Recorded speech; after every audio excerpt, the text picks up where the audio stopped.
أعوذ بالله من الشيطان الرجيم. بسم الله الرحمن الرحيم.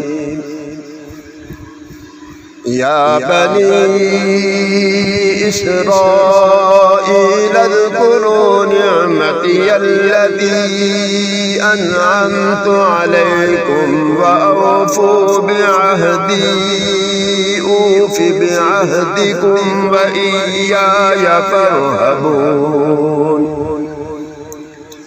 وآمنوا بما أنزلت مصدقا لما معكم ولا تكونوا أول كافر به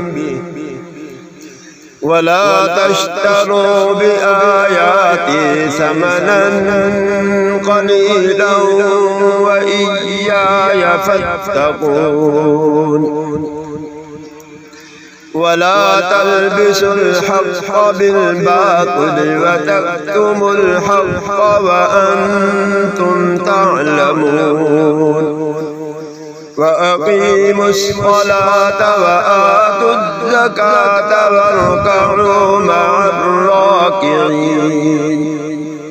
أتأمرون الناس بالبر وتنسون أنفسكم وأنتم تتلون الكتاب أفلا تعقلون.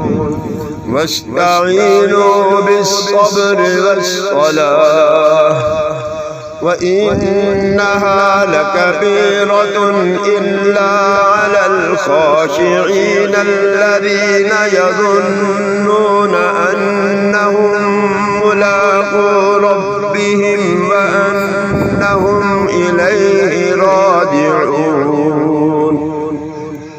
صدق الله العظيم.